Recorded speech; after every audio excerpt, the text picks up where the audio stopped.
Liepos 6-7 dienomis Plungėje vyko 6. tarptautinis jaunučio futbolo turnyras Plungės taurė 2012, kurį organizavo vaikų futbolo klubas Žiogeliai.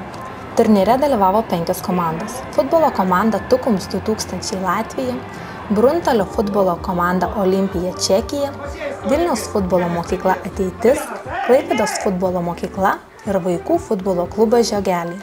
Pirmąją dieną visos komandos sužaidė po 2 rungtynes. Vilniaus futbolo mokykla Ateitis ir Klaipėdos futbolo mokykla iškovojo po 2 pergales. Futbolo mokykla Ateitis įveikė vaikų futbolo klubą Žiogeliai 4-1 ir futbolo klubas Olimpija 2-1. Klaipėdos futbolo mokykla pirmose savo rungtynėse nugalėjo futbolo komandą Tukums 2000 rezultatu 3-1 ir vaikų futbolo klubą Žiogeliai 4-1. Turnyro svečiai iš Latvijos iškovojo 1 pergalę prieš futbolo klubą Olimpija 2-1, o pastarieji neiškovojo nė vieno taško. Antroji diena sėkmingiausia buvo vaikų futbolo klubui Žiogeliai, kurie per likusias 2 rungtynes iškovojo 2 pergalės. Pirmoji buvo pasiekta rungtynėse prieš futbolo komandą Tukums 2000 minimaliu rezultatu 1-0. Vienintelį įvartį į varžovų vartus įmušė Mantas Kuneika. Paskutinėse rungtynėse plungiškiai susitiko su svečiais iš Čekijos futbolo komanda Olimpija. Šiose rungtynėse Žiogeliai taip pat iškovojo nelengvą pergalę rezultatu 2-0. Įvarčius įmušė Mantas Kuneika ir Mantas Rusys. Turnyro lyderiai futbolo mokykla Ateitis patyrė pralaimėjimą prieš futbolo komandą Tukums 2000 rezultatu 0-1, o Klaipėdos futbolo mokykla įveikė futbolo komandą Olimpija 4-1.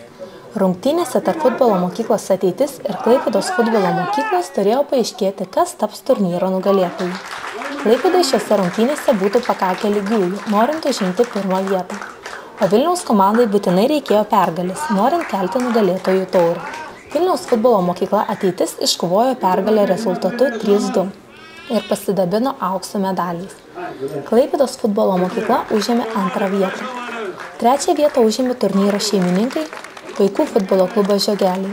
Futbolo komanda Tukums 2000 atiteko 4 vieta, o futbolo komanda Olimpija liko paskutiniai. Pasibaigus turnyrui komandos buvo apdovanotos taurėmis, medaliais, diplomais ir asmeniniais prizais. Rezultatyviausiu turnyro žaidėju tapo Dominykas Stankevičius, kuris įmušė 6 įvarčius. Geriausiu puolėju išrinktas Renaldas Kalnciems, futbolo komanda Tukums 2000. Geriausias vartininkas Artiom Tarčevikov, Vilniaus futbolo mokykla Ateitis. Geriausias gynėjas Češek Lukaš, Bruntal futbolo komanda Olimpija. Geriausias saugas Dovydas Virkšas, Klaipėdos futbolo mokykla.